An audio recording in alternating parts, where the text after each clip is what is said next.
You know, it's a story that sounds like it was ripped straight from a movie script.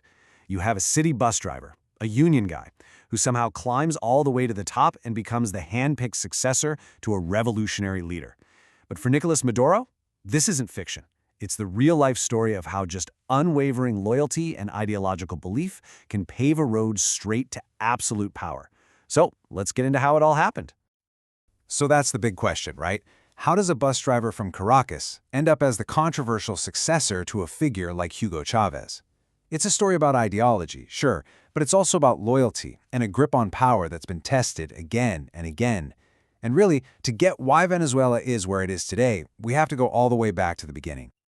Okay, so before he was president, before he was minister, before he was even a politician, Maduro was a young man just completely steeped in leftist ideology. In this early period, it's the foundation for literally everything that comes next.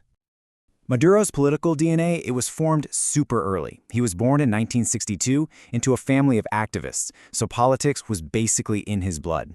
And then, at 24, he doesn't just, visit Cuba. He spends an entire year there in intensive political training. We're talking pure ideological forging. Then comes 1992, and that's when he finds his political anchor, Hugo Chavez.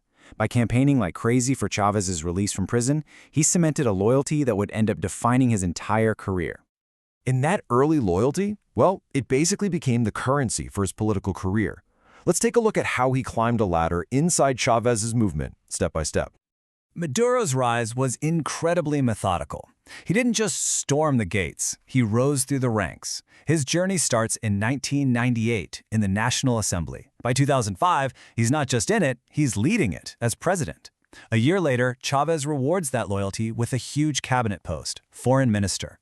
And then, the final step comes in 2012, when he's made vice president, which officially made him the constitutional successor. Every single promotion was a reward for his unwavering allegiance. And listen, his time as foreign minister was absolutely pivotal. This wasn't some placeholder job. He was out there building economic and political lifelines for the country. By turning Venezuela away from the U.S. and toward Russia, China, and Iran, he locked in crucial loans, military gear, and diplomatic cover at the UN.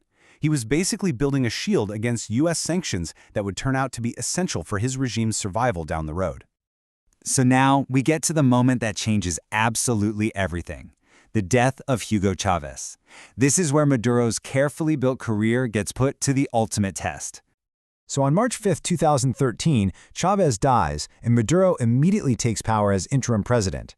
But this move was controversial from second one.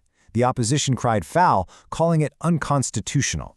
So from the very first day, Maduro's legitimacy was already under a shadow of doubt. There was zero time to waste. The country, still reeling and in mourning, was thrown into a snap election, just a little over a month later, to decide who is going to permanently fill Chavez's shoes. I mean, just look at these numbers. This is not a landslide. Maduro is declared the winner, but with a margin of just 1.5%.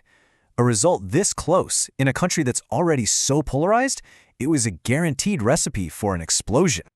And of course, the opposition, led by Henrique Capriles, immediately challenged the result.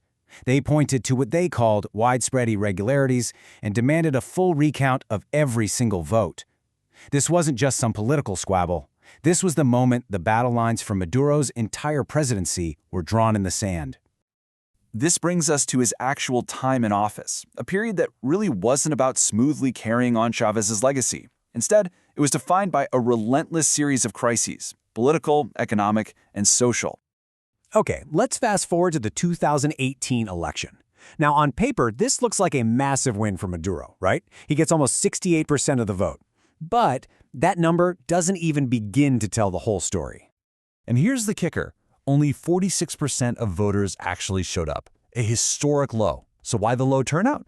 Well, because most of the major opposition parties were banned from even running, and they called for a boycott.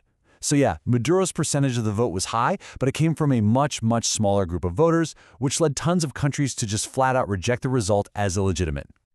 The fallout from that 2018 election was immediate and, frankly, dramatic. Maduro gets sworn in, but just a few days later, the head of the opposition-controlled National Assembly, Juan Guaidó, declares himself acting president.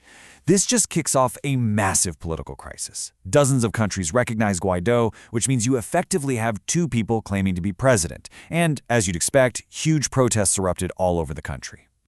Now, this pattern of disputed elections didn't just end in 2018. In fact, it's kind of become the defining feature of Maduro's rule. To really understand the current crisis, we have to look at how the playbook from 2018 was basically repeated and even intensified in the most recent vote. When you put the 2018 and 2024 elections side by side, a really clear pattern emerges. In both cases, Maduro is declared the official winner. But just look at the response. In 2018, the opposition boycotted after their main parties were barred. In 2024, they actually participated but then claimed victory based on their own internal numbers. And the result of all this? In both elections, most of the world's democracies rejected the official results as simply not credible. And that pretty much brings us right up to today. Despite all the international outcry over the 2024 results, Maduro was inaugurated for a third term, pushing Venezuela even further into diplomatic isolation and leaving the country's political crisis totally unresolved. So we kind of end up right back where we started. Was Nicolas Maduro the loyal successor who was tasked with carrying on a revolution, or was he an autocrat who consolidated power through a series of contested elections? The answer to that question is still being fought over in the streets and the halls of power in Venezuela, with the entire country's future just hanging in the balance.